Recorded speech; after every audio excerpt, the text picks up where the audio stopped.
নমস্কার বন্ধুরা, চলে এলাম আজকে একটা আমার সাজানো গোছানো ঠাকুর ঘরের একটা ছোট্ট ভিডিও নিয়ে।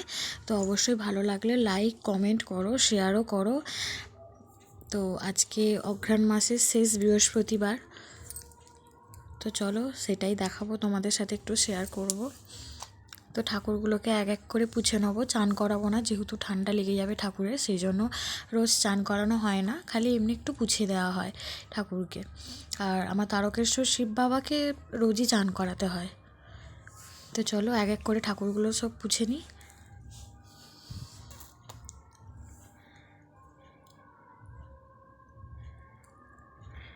তো সব ঠাকুরগুলোকে পুছে নেওয়া কমপ্লিট। এবারে চন্দন আর সিঁদুর লাগাবো।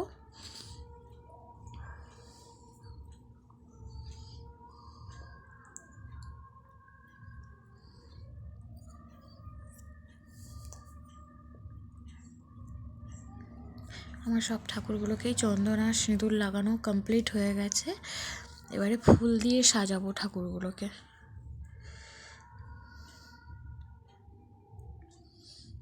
শুধু কালী ঠাকুরকে একটু সিঁদুর লাগাতে ভুলে গেছিলাম, সেই জন্য সিঁদুরটাও লাগিয়ে দিলাম।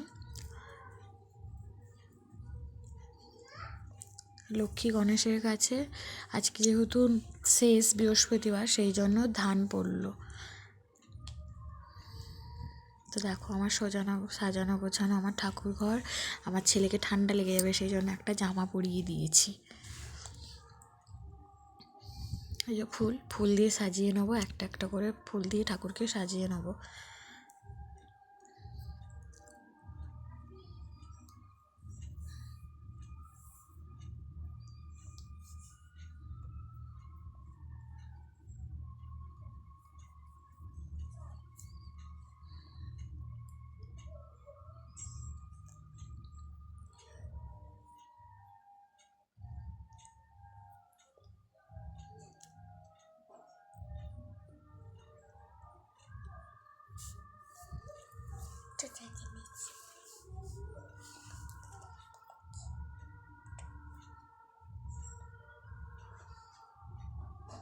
তো দেখো ফাইনালি সব ঠাকুরকে ফুল দিয়ে সাজানো হয়ে গেছে, কেমন লাগছে।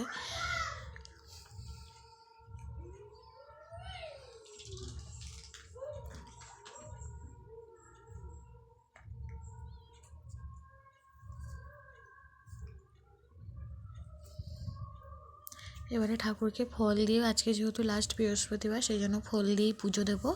আপেল আর শসা আমার শ্বশুরমশাই এনে দিয়েছিল। তো এবারে ফল কেটে পুজো দিয়ে দিয়েছি ঠাকুরকে। আমার ছেলেকে যেহেতু আমি নিজের হাতে খাইয়ে দিই, সেই জন্য খাওয়ার পর তার কাছে আর থালাটা রাখিনি, থালাটা আলাদাই রেখে দিয়েছিলাম, তাকে খাইয়ে মুখ টুক ধুয়ে দিয়েছিলাম। তারপরে আজ বৃহস্পতিবার, আলপনা না দিলেই নয়, আলপনা তো দিতেই হবে। তো আলপনার ডিজাইনগুলো কেমন লাগলো, মোট কথা সব ভিডিও নিয়ে কেমন লেগেছে সবার অবশ্যই কমেন্ট করে জানাবে। তো আমার ভিডিওটা ভালো লাগলে লাইক কমেন্ট শেয়ার করে দিও। আর আলপনার ডিজাইনগুলো কেমন হচ্ছে অবশ্যই কমেন্ট করে জানিও। Bye bye.